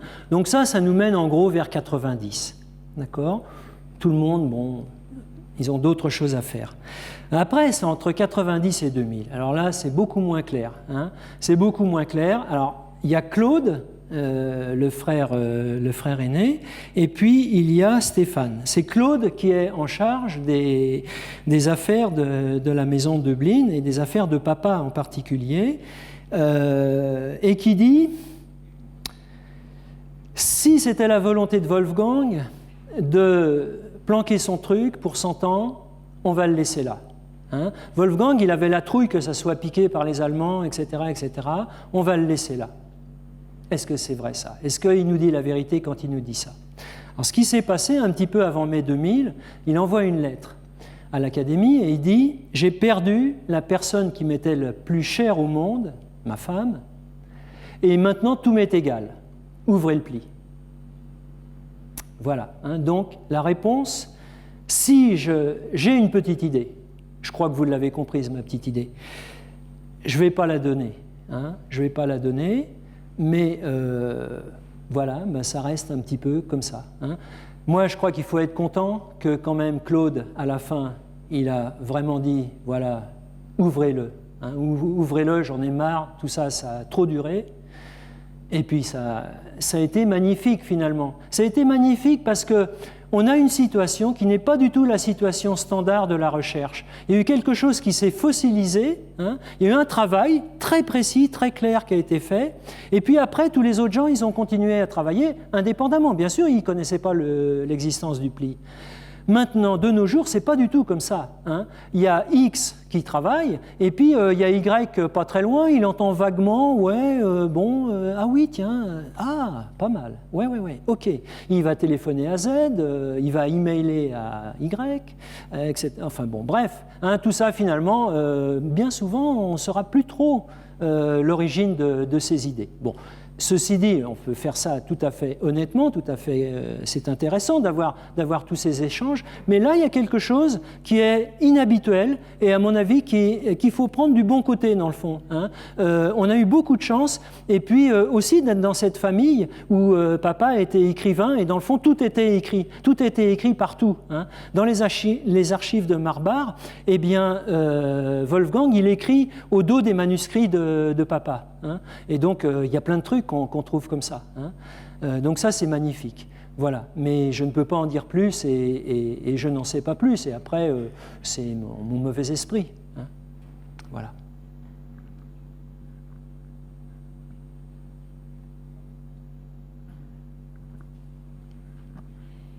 Toujours dans le domaine historique, qu'est-ce qui a fait la réputation de Wolfgang Döblin avant l'ouverture du pli? Oui, alors effectivement, hein, ça c'est une lacune de cet exposé, une lacune absolument grossière. Wolfgang, il a publié entre 36 et 40 quelque chose d'assez extraordinaire. Il a 13 notes au compte-rendu et il a 13 articles. Hein. Alors, ça parle de quoi tout ça? Ben, ça parle essentiellement de chaîne de Markov, hein, c'est-à-dire bon, le cas discret, si vous voulez, le cas tant discret de ce que j'ai essayé de vous raconter. Hein, c'est vraiment de première qualité. Et il est le père de la notion de couplage. Hein. Pour étudier un processus, ben, qu'est-ce qu'on fait? On en prend deux qui partent de points différents, on attend qu'ils se rencontrent, et puis ensuite, ben, on part avec lui-même. Enfin, ils se sont rencontrés, il n'y en a plus qu'un seul, etc. Bien, cette idée de couplage a donné beaucoup de résultats, et bien, c'est Wolfgang qui est le père de cette idée. Hein. Bon, il y a eu une condition sur les chaînes de Markov qui est la condition de Döblin. Donc chacun des travaux est profond. Il lit toute la littérature de l'époque. Il est en contact avec les uns et les autres. Il traduit Bernstein, qui a aussi une théorie des équations différentielles stochastiques. Voilà, donc il est super actif entre 36 et 40. C'est extraordinaire avec les difficultés de l'époque. Hein, vous vous rendez compte de ce que ça peut représenter. Ces 13 articles, par exemple, aux quatre coins de l'Europe. Fréchet, je crois, était un espérantiste ou quelque chose comme ça. Donc, il envoyait toujours à publier. Tu vas publier en Tchécoslovaquie, etc. Enfin, donc, c'est un peu éparpillé, mais bon, on les a bien retrouvés. Voilà, donc effectivement, Wolfgang, il avait déjà, il a, à côté du pli, hein, il y a une œuvre dont je n'ai pas parlé. Hein. Oui. Si je ne me trompe pas, c'est dans le manuel de Michel Loève qu'on trouve, il me semble, dans les derniers chapitres ou dans l'appendice, les exposés justement sur les travaux de Blin sur les chaînes de Markov. Oui. Ce qui est intéressant, ce que je voudrais signaler simplement, c'est une certaine similarité entre le destin de Michel Loève et celui de Wolfgang de Blin, en ce sens que Michel Loève aussi a été persécuté pendant la guerre en France, si mes souvenirs sont corrects, et qu'il a dû ensuite émigrer. Il a fait sa carrière aux États-Unis. Et donc, d'une certaine manière, ils ont été tous les deux des victimes de l'hitlérisme. J'espère ne pas me tromper. Oui. Loève, c'était un pilier de Berkeley pendant de longues années. Puis Le Cam également, hein, grand statisticien français à Berkeley pendant de longues années aussi. Question anecdotique. Quand Wolfgang était sur le front, dans le Nord, avec sa cantine, croyez-vous qu'il avait du matériel? Ou n'avait-il que son cahier d'écolier et dans sa tête tous ses précédents travaux sur les chaînes de Markov? Oui, c'est ça. Il y avait des brouillons, hein. Je pense qu'il n'y avait pas uniquement le cahier d'écolier. Le cahier d'écolier, c'est là où il notait quand c'était à peu près propre. Bon, il y a encore quelques pages, hein, qui sont raturées, etc. Donc on a bien reproduite telle qu'elle. Mais la plupart du temps, hein, qu'est-ce qu'il faisait?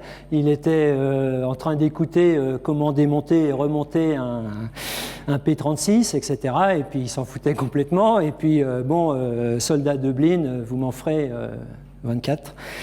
Et voilà, donc c'est ça qui lui arrivait. Donc on a un copain du régiment qui dit ça, hein, qui dit il était toujours ailleurs, mais il avait toujours son petit cahier sous le bras. Voilà. Puis il était téléphoniste, alors ça aidait bien. Mais ceci dit, moi je veux dire une chose. Moi j'ai aussi été dans un régiment d'infanterie de marine à Maisons-Laffitte. Et j'étais incapable, j'étais quand même pas en temps de guerre, hein, c'était en 1976, j'étais incapable, j'avais emporté moi aussi des petits cahiers et puis des petits articles, et puis les ordres et les contre-ordres, ça m'a complètement déboussolé. Donc j'ai une admiration pour Wolfgang qui vient de là encore. C'est pas rien de travailler dans des conditions pareilles. Je me faisais aussi traiter d'avocat, et je faisais des 24 et compagnie, mais c'est tout, mais je ne faisais pas de maths, tandis que lui, il faisait les 24, mais il faisait aussi les maths. Et il était en guerre. Petite différence. Monsieur. Est-ce que le pli cacheté, une fois ouvert, a fait l'objet d'une publication ou c'est simplement les membres de l'Académie des sciences qui y ont accès? Ah non, non. Donc je pensais bien. Mais... Non, pas du tout.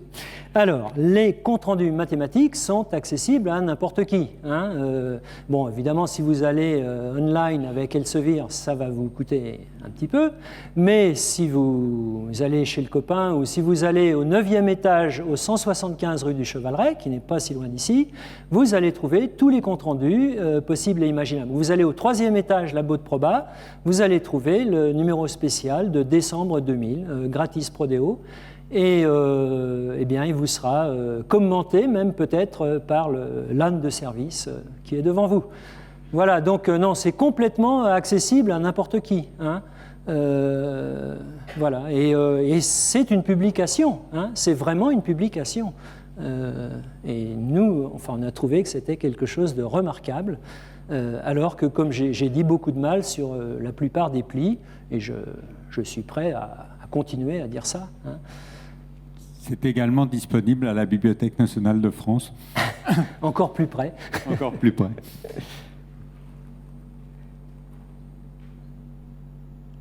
Non, tous les articles mathématiques, si vous voulez, bon, malgré les barrages que peuvent faire les uns et les autres, barrages temporaires, ça vaut rien, hein, ça vaut rien. Donc, vous pouvez toujours y avoir accès. Et puis, qu'est-ce qu'on fait, en fait, hein? On cherche, on a un barrage de la maison machin, alors on va sur la sur la page perso de l'auteur. Et puis l'auteur, lui, il est très content de vous fournir ça. Il dit, bon, enfin, j'ai quelqu'un qui me lit. Hein. Moi-même, je n'ai pas lu mon article, mais bon, il y en a un qui va me lire. Bon, donc, il est très content. Alors là, évidemment, c'est un petit peu plus dur avec Wolfgang de faire ça. Mais alors, est-ce que, quand tu étais étudiant dans les années 70, est-ce que tu avais entendu parler de Dublin ? Oui, j'avais entendu parler de la condition de Dublin parce que j'ai suivi le cours de Revuse qui en parlait, hein, sur les chaînes de Markov, qui en parlait. Donc effectivement, il y avait cette condition de Dublin qui était discutée. Hein. On trouvait que c'était bien compliqué, mais voilà. Par contre, je ne connaissais pas Papa. Ça, c'était dommage. Je l'ai connu. Papa Dublin, c'est ça ? Oui, à Dublin. Oui.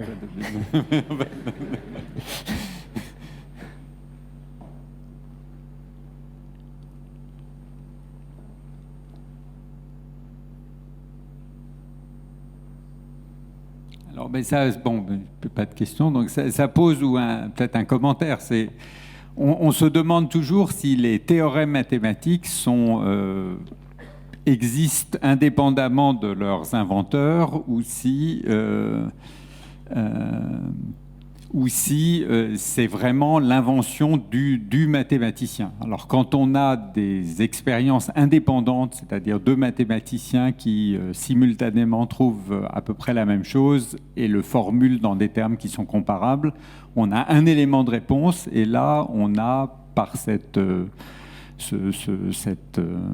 situation très particulière un autre élément de réponse puisque les résultats de Dublin qui étaient absolument inconnus, ont une correspondance très étroite avec des résultats qui ont été démontrés ultérieurement par toute une série d'autres mathématiciens. Bon, je suis assez d'accord avec ça, mais je veux dire, on a aussi l'esprit tordu au départ. C'est-à-dire que tous les deux, hein, Ito et Wolfgang, ils avaient quand même la même source. Hein, la même source. La source, c'était Kolmogorov, etc., etc. Et puis, l'objet de qualité, le mouvement brownien. Donc disons, on peut dire maintenant, voilà, je suis artisan, cordonnier, etc., il faut que je fasse mes chaussures. Mais bon, bah, j'ai quelques matériaux là, hein, et je vais faire mes chaussures avec ce matériau. Et ben, si le copain au Maroc, il a à peu près les mêmes matériaux, il va faire quelque chose qui va ressembler à ça. Est-ce qu'il n'y a que ces chaussures-là ? Ben non, c'est pas vrai, parce que les Inuits, ils ont d'autres types de chaussures. Alors, voilà, je pense qu'il faut moduler un petit peu. Donc, l'idée était dans l'air, ok, mais il y avait le même matériau, hein, pour l'un et pour l'autre. Ils ont fait des choses quand même relativement différentes. Ces choses se correspondaient. Hein. Je peux mettre les chaussures de mon copain marocain, mais bon, voilà, mais je peux peut-être pas mettre celles de l'Inuit. Hein. Voilà, il faut faire attention. Je pense qu'on a l'esprit qui est tordu, quoi.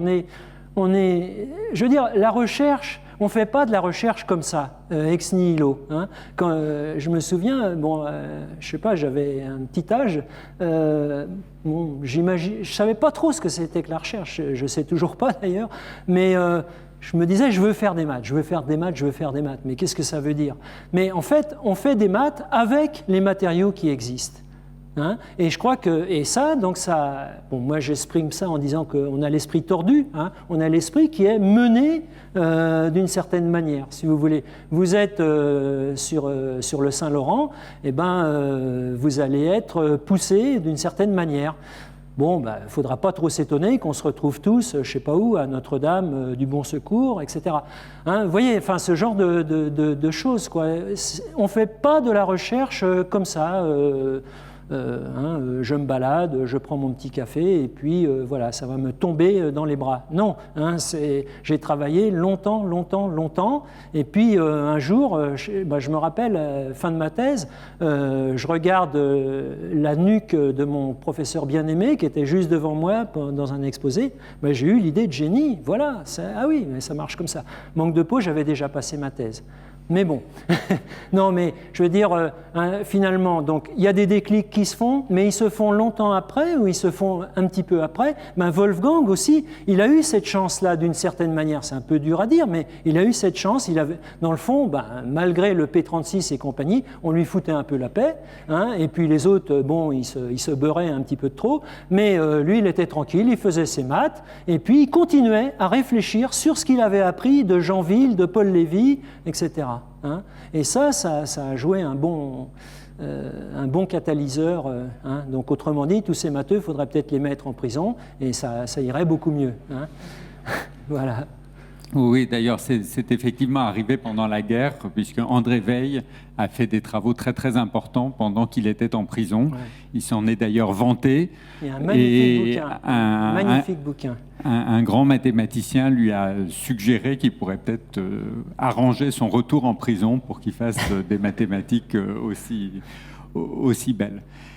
Alors, une question... Est-ce que ça, une question stupide, mais je la pose exprès, est-ce que ça sert à quelque chose? Enfin, est-ce que ce genre de mathématiques servent à quelque chose d'une manière ou d'une autre dans la vie courante ou... Ben là, je crois qu'on peut répondre oui. Nous, en Proba, on est complètement submergés. Depuis 87, les banquiers n'arrêtent pas de nous faire la cour, etc., etc. Et on est complètement submergés. Vous avez dû lire à un endroit ou à un autre le master de maths finance, etc. C'en est devenu un peu indécent, au sens où, bon, ben, je m'imagine jeune étudiant maintenant et je vois tous les autres types là qui sont là, qui vont gagner des 1000 et des 100 et tout, mais moi je veux faire des maths, mais j'en suis même peut-être pas capable. Donc qu'est-ce que je vais faire? Je vais peut-être tomber aussi dans le panier. Hein. Alors, bon, donc que ça serve, ben, je veux dire, c'est extraordinaire que ça serve. Et Ito a eu le prix Gauss en août 2006 à Madrid, alors que Werner a eu aussi la médaille Fields en août 2006. Et Ito, il a répondu très gentiment en disant, et il a eu le prix Gauss pour les applications de son travail. Il a dit, moi, j'aurais jamais cru à ça. Et puis, dans le fond, je pense qu'il en est peut-être pas très content, mais j'aurais jamais cru que ça aurait servi dans cette direction-là. Et donc, je crois que bon, les applications et l'utilisation de toutes ces petites choses-là, vous avez vu, même sans forcer, j'ai été quand même plus ou moins obligé de mentionner Bachelier, Samuelson, etc., etc. Et puis, bon, on pourrait tirer sur la corde. Et d'ailleurs, on nous a fait tirer sur la corde, Bru et moi-même, Finance and Stochastics, nous ont demandé d'écrire sur le pli. Donc ça, c'est un peu le journal haut de gamme, disons, de maths financières en 2001 ou quelque chose comme ça. Alors le patron, c'est un Allemand, bon, toujours plein de bonnes idées. Bon, quand même, c'était terrible, etc., etc. Donc il y avait cet aspect-là, mais il y avait aussi l'aspect, tout ça, c'est drôlement utile. C'est drôlement utile aux maths financières, alors que justement, si Wolfgang, il peut peut-être se retourner dans sa tombe parce que marxiste, machin, etc., etc. Je connais un prof, mon ancien prof d'Orsay, il disait « Tant que je serai à Orsay, il n'y aura pas de maths financières. » Mais bon, le pauvre, il a dû partir lui aussi. Puisqu'il est question de mathématiques financières, peut-être certains d'entre vous ont assisté en avril dernier ou en mai dernier à la dernière conférence du cycle précédent qui était donnée par Nicole El-Karoui, spécialiste de mathématiques financières, et un petit peu en liaison avec cette conférence, Tangente, qui est partenaire, le magazine Tangente, qui est partenaire du cycle, a publié un supplément ou un numéro spécial sur les mathématiques financières. Donc... Bon, mais peut-être, moi je voudrais dire juste quand même un mot. C'est trop fort cette tendance, d'accord? C'est trop fort. On va se planter à un moment ou à un autre, et dans les grandes largeurs. Et moi je voudrais dire quand même, j'ai passé toute ma vie à étudier le brownien, je suis un peu tombé dans le panier financier, j'essaye de me retenir, mais bon, il y a autre chose à faire, quoi. Je suis sûr qu'il y a plein de choses à faire en hydrologie, il y a plein de choses à faire du côté de la santé, il y a plein de choses à faire partout. Il faudrait peut-être quand même qu'il y ait encore des jeunes qui continuent à penser à ça. Hein. Parce qu'on va arriver à quoi? On va arriver à, si vous voulez, moi je les vois, les jeunes financiers, là, ils vivent 3 ans. Hein. Un quant, il est 3 ans quant, et après il monte dans l'échelle. Mais bon, où est-ce qu'on va? Ouais, moi je pose la question. Je n'ai pas la réponse, c'est pas du tout de l'anti-machin truc, etc. Mais je pose la question, on va trop loin. On va trop loin. Bon, dans la salle, il y a plein de jeunes. Vous voulez faire des maths? Il y a plein de choses à faire en maths. Il y a plein d'applications. On n'est peut-être pas tous obligés d'aller dans la même direction. Faites attention à ça. Vous êtes encore libre. Vous avez l'enthousiasme, vous avez la générosité, vous avez tout un tas de choses avec vous. Bon.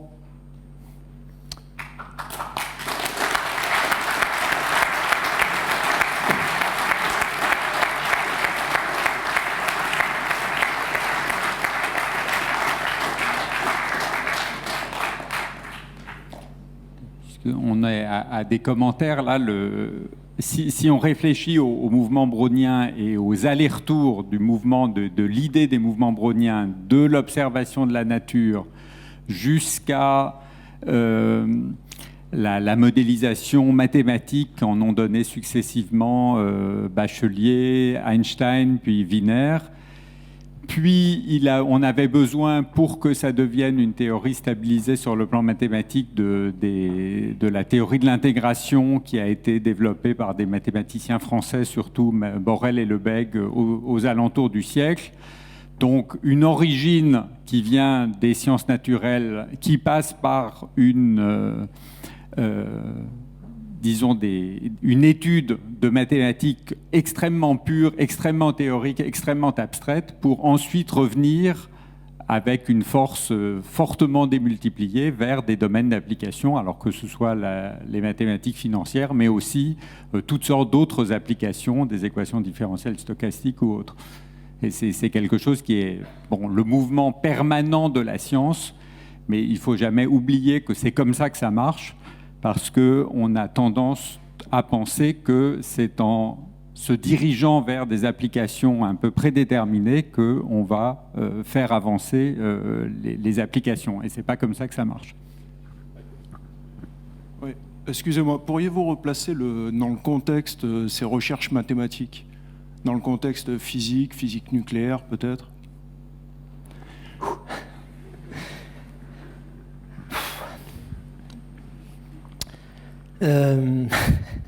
Un petit peu dur. Parce que, effectivement, en physique, il y a... alors, ce que vous me demandez... Bon, si vous me demandez aujourd'hui, je ne sais pas bien répondre, mais... et puis, plus on va remonter dans le temps, moins je vais bien savoir répondre. Mais il y a peut-être une chose que je peux dire. C'est... 49, par exemple. 49, il y a Feynman d'un côté et Kac de l'autre. Alors Feynman, donc le physicien génial, et Kac, le probabiliste venant de l'analyse polonaise. Et tous les deux, ils travaillent ensemble et ils obtiennent ce qu'on appelle la formule de Feynman-Kac, qui est une formule pour des perturbations, disons, du mouvement brownien. Alors, ce qui s'est passé... et ce qui est encore vrai à l'heure actuelle, c'est que les physiciens, ils ont tout un tas de problèmes, tout un tas d'aléas qui leur tombent dessus constamment, et ils ont leur méthode à eux. Hein. Ils ont leur méthode à eux et ils s'en tirent brillamment, souvent justement avec méthode à la Feynman, ce qu'ils appellent intégrale de chemin, etc., etc. Alors... Bon, vous allez dire, il est vraiment horrible ce type, mais... alors, ce qui se passe, c'est qu'eux, ils ont toujours refusé l'intégration d'Ito. C'est-à-dire qu'il y a 2 cousins, mais ils se parlent péniblement, ils font des choses qui se ressemblent énormément, c'est-à-dire qu'au détour d'un problème, soit en physique nucléaire ou en physique des hautes énergies, etc., eh bien, un tel va avoir besoin de, mettons, le temps passé positif par le brownien pendant l'intervalle de temps 0,1. Ben, au lieu d'aller voir Lévy en 1939, ben, il va le redémontrer, il va dire je prends mon intégrale de chemin, machin, machin. Alors, bon, donc voilà, il y a un petit peu ça, mais il y a un foisonnement de problèmes, là, justement, et d'études en physique qui est extraordinaire. Et tout à l'heure, je parlais un tout petit peu de Werner. Alors, Werner, lui, il a regardé avec ses deux copains Lawler et Schramm ce qu'on appelle les exposants de non-intersection du brownien. Donc, on a deux browniens plans, mettons, qui partent de points différents, et on se demande quand est-ce qu'ils vont se rejoindre, avec quelle probabilité, etc. etc. Enfin, bon, alors, bon, je pense que Bertrand est là, donc lui, il pourrait faire l'exposé à ma place, mais Bertrand Duplantier, lui, il a été à l'origine de ça, et avec des méthodes à lui, avec les méthodes de gravité quantique, etc. Donc, des méthodes très, très différentes, et souvent, mais ce qui est quand même magnifique, c'est que, bon, les gens se parlent, échangent, là encore, il y a des beaux va-et-vient. Ça, c'est un peu, c'est la bonne illustration, c'est le côté positif. Tout à l'heure, j'étais peut-être un peu négatif, mais là, c'est vraiment le côté positif. Par contre, ce qui est embêtant tout de même, c'est qu'on n'arrive pas à avoir un langage commun. Et ça me hante un petit peu. Mais de toute façon, bon, moi, je pourrais avoir le langage commun, mais comme j'ai rien à dire, donc bon, ça élimine un peu le problème. Mais il y a des gens super bien, quoi, en physique. Il y a des tas de problèmes, la théorie des champs, etc., etc. Enfin, il y a vraiment tout ce qu'il faut pour contenter un matheux physicien. D'ailleurs, bon. Alors, reprenons le côté méchant et pénible. Il y a aussi plein de physiciens qui tombent dans le panier, bon, comme les matheux. Mais voilà. Donc, réponse. Je ne sais pas trop répondre. Mais il y a plein d'études qui sont faites à la fois par des matheux et par des physiciens. Par exemple, des trucs qui sont extrêmement à la mode depuis une bonne vingtaine d'années, qui ont été aussi développés à Saclay, etc., avec Meta et tout, les matrices aléatoires. Les matrices aléatoires venant des niveaux d'excitation des électrons, etc. Et puis, il y a un parallèle avec la fonction zeta de la théorie des nombres de Riemann, etc. Et bon, on essaye d'intuiter sur la fonction zeta des choses qu'on a vues avec les matrices aléatoires, donc plutôt partant de physique et tout. Et souvent, ce sont des physiciens théoriciens qui vont se retrouver en fait finalement en théorie des nombres. Donc là, je fais allusion à Keating et Snaith à Bristol.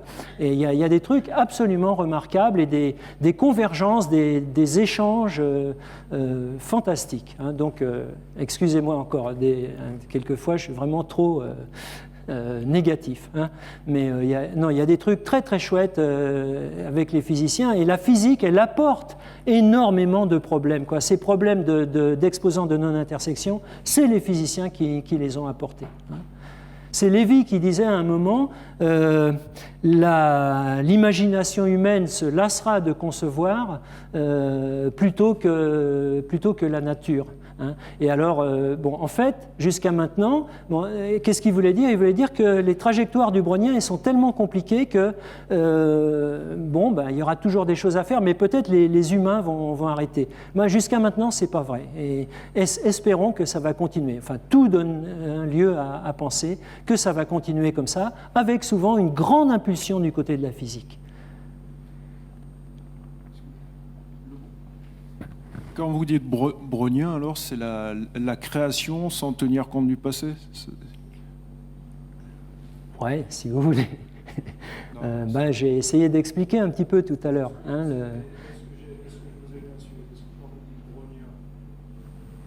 je ne suis pas mathématicien. Je suis un jeune, j'ai fait des études, je vais écouter le professeur parler mathématiques. Est-ce que c'est correctement résumé ou ce que j'ai dit là, sur le brownien ? Ah ben, si vous voulez, j'ai essayé de vous présenter... Oui, alors j'essaye de comprendre votre question. J'ai essayé de vous présenter une vision mathématique du brownien. Hein. Effectivement, il y aurait un autre exposé à faire, très très intéressant, Robert Brown avec son microscope, etc., etc. Hein. Ça c'est génial, quoi. Et Bertrand Duplantier, il a fait ça au Palais de la Découverte et ailleurs. Hein. Il y a eu des exposés comme ça et il y en aura d'autres. Donc moi, j'ai pas fait ça. J'ai fait le blackout total sur l'aspect physique, etc., etc. Mais j'ai essayé de vous donner parce que mon sujet, c'était quand même les processus de Markov. C'était quand même comment Wolfgang arrive à sortir des processus de Markov ou arrive à nous montrer la structure, plutôt, il faudrait dire, la structure de certains processus de Markov à partir du mouvement brownien. Hein? Donc c'est ça que j'ai essayé de faire. Mon sujet, c'était le pli. C'était pas Robert Brown. Mais bon, je m'excuse. Hein? La structure de Markov, c'est uniquement de dire qu'à l'instant M, on peut ajouter deux seuls. Non. Rappelez-vous, je vous ai dit dans l'exemple 1, c'est le mécanisme additif. Après, vous avez eu l'exemple 2, le mécanisme multiplicatif. Après, il y a des mécanismes de plus en plus compliqués. Non, il y a plein de Markov différents. Ce n'est pas toujours l'addition.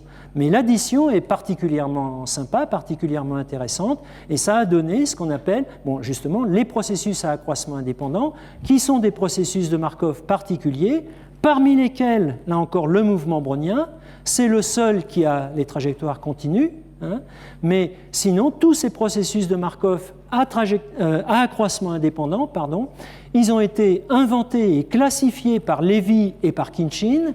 Il y a un magnifique bouquin de Jean Berthoin qui s'appelle Processus de Lévy, qui les étudie de façon mathématique. C'est toute une classe de processus extrêmement intéressante qui présente des sauts. Donc ça, alors, il y a cet aspect saut qui n'était pas du tout présent là dans le pli, par exemple. Hein. Tout évolue de façon continue.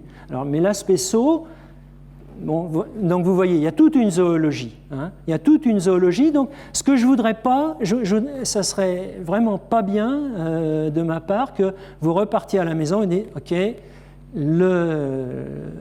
les processus de Markov, c'est l'addition. Non. Hein.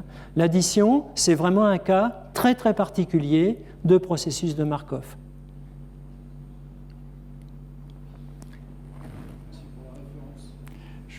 Je crois qu'il est temps de terminer. Markior nous a fourni une toute petite transition puisqu'il était question, il a parlé de la fonction de zeta de Riemann. C'est un peu le sujet de la prochaine conférence dans 3 semaines, mais pas du tout sous les aspects probabilistes. Donc dans 3 semaines, conférence de Christophe Soulet qui partira du triangle de Pascal et qui parlera de théorie des nombres. Et maintenant, nous remercions encore une fois Markior pour cette très belle conférence.